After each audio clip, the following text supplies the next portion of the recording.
Hello guys, it's me Simo Urahara, and in this video we will talk about one of the most important events that we will see in the third part of the anime, which is related to the death of REIO and how Yhwach manipulated Ichigo so that the latter would kill REIO, and also how Ichibei was planning to make Ichigo the new Soul King in the case of REIO's death. Because frankly, when you see the story of BLEACH, you will see that Ichigo is like that star around which all the planets orbit, or that he's a chess piece that every player tries to exploit to achieve his goal. For example, I previously made a video about Urahara Kiski and Aizen Sasuke and how each one of them used Ichigo. Aizen wanted to make him develop and reach certain level of power, while Urahara Kiski also used Ichigo in order to defeat Aizen. Rather, Aizen and Urahara had a direct role in the birth of Ichigo through Aizen's creation of White, who attracted both Isshin and Masaki, while Urahara created the Gigai that linked Isshin and Masaki and enabled him to have children. All of these incidents resulted in the birth of Ichigo, but the conflict between Aizen and Urahara can be considered a local conflict, so to speak, because there was a broader and larger conflict between Ichibei and Yhwach.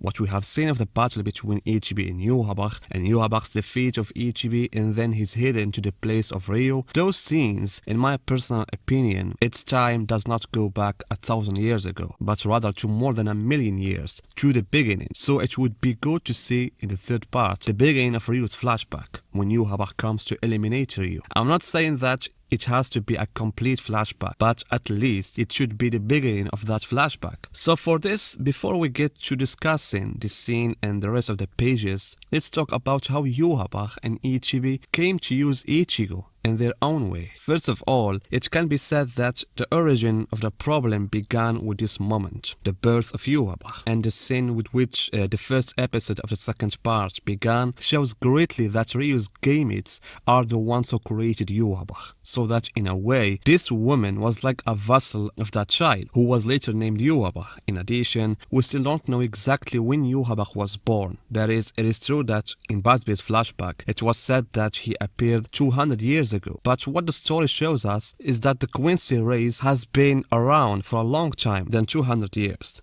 Taking into account that Yhwach is the father of all the Quincy's. So I still find this point ambiguous. However, regardless of the circumstances of Yhwach's birth, it can be said that Yhwach was born for two goals. The first one is to restore the old world and remove the new system. In order to achieve this, he must achieve the second goal, which is to remove REIO. So as Yhwach himself said, that his blood in itself doesn't allow for the presence of REIO. While on the other hand, Ichibei from the beginning was in the original world with REIO, before the latter even became the backbone of the new system. And we don't know exactly what Ichigo's role was when the ancestors of the noble families were studying the situation of the world and how they should establish a new system with REIO as its foundation. But what we can see through these scenes, we saw him holding REIO's body in a suspicious manner. We don't know what happened to the ancestors after that and the reason for their disappearance. But in my personal opinion, their basic will, and specifically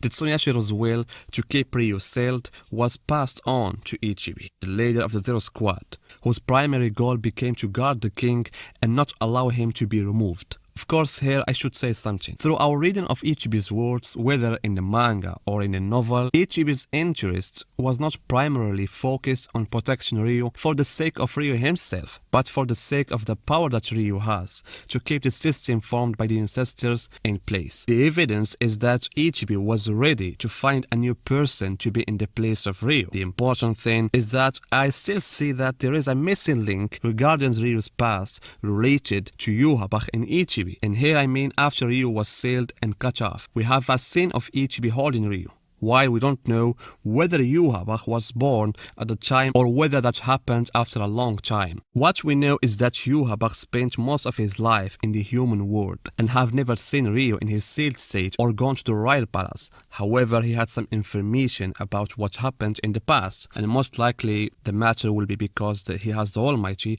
or because of REIO's blood. Because as we have seen in his meeting with Ichibei, it appeared that Yhwach had not previously seen REIO in his sealed form. And this may explain why Yhwach asked these questions to Ichibei, who made one word into several words and who differentiated between the death and life. What is strange here is that Ichibei lied about the answer when he said that REIO was the one who did all of that. He didn't say that the ancestors were the ones who wanted to change that ancient world, and REIO was just a tool. Therefore, Ichibeis Answer was based on the idea that everything that is happening now is happening because of REIO and according to his will. And that REIO as an entity is necessary for the stability of these worlds. Rather, Ichibei stated that his presence as a balancer is necessary to ensure that life cycle, while all of this contradicted Yhwach's thought, which aimed for the return of the ancient world. Therefore, since the foundation of this new world is REIO, REIO himself must be eliminated, especially after Yhwach saw how REIO exists, just a puppet at the hands of the Shinigamis,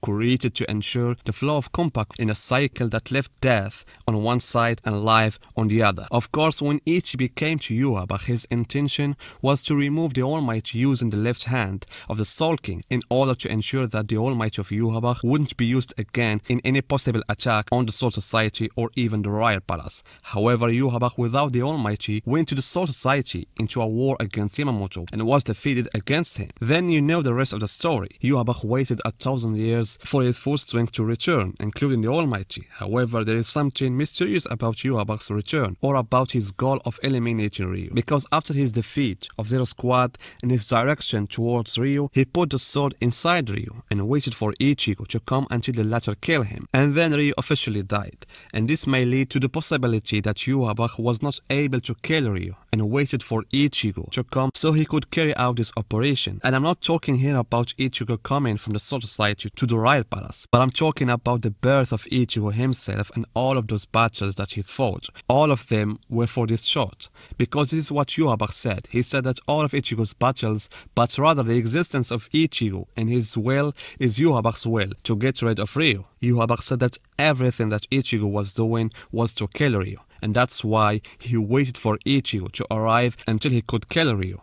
I previously spoke a long time ago about the reason why Yhwach might be waiting for Ichigo, by saying that it's due to the fact that Ichigo has the same powers as REIO, being a Shinigami and a Quincy, as well as a Fullbring, and he also has the power of the Hollow, and therefore he is the only person capable of killing REIO. So all Yhwach needed to do is to awaken the Quincy power of Ichigo, and thus Ichigo will kill REIO because of the blood he has inside him, the Quincy blood that rejected the existence of REIO. And as long as we're talking about the possibility that Ichigo was the only person capable of killing REIO, we have a fact that Ichigo was a candidate to succeed REIO, and the one who was planning to implement it was the monk Ichibei. So what I think is that after Ichibei learned of Yhwach's return, he expected that Yhwach might succeed this time in reaching the Royal Palace and could even kill REIO, and therefore the first thing he did after defeating Yamamoto was to come to the city to bring Ichigo under the pretext that he could fix his Bankai, as well as the will of REIO himself. But then we saw in the anime that Ichibei entered Ichigo into training regarding Ichigo's readiness to become the new vassal or the new king, and this is what we saw. And Ichigo confirmed that he could be the perfect choice to be in REIO's place.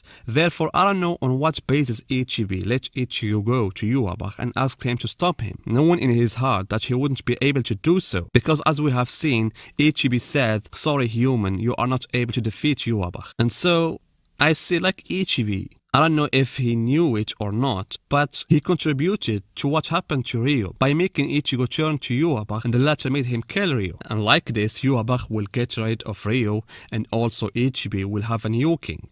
Therefore, as I told you at the beginning of this video, even though Yhwach and Ichibei's goals were different, they needed the same person, which was Ichigo. The good thing is that we can see now some additions to these events that took place in the manga, whether new flashbacks like the flashback we saw between Ichibei and Yhwach, and why not the expected flashback, REIO's flashback. So guys, what do you think about all of this conflict between Yhwach and Ichibei, and can we see more flashbacks like the one we saw in the second part? Tell me in the comments, and see you guys in my next video.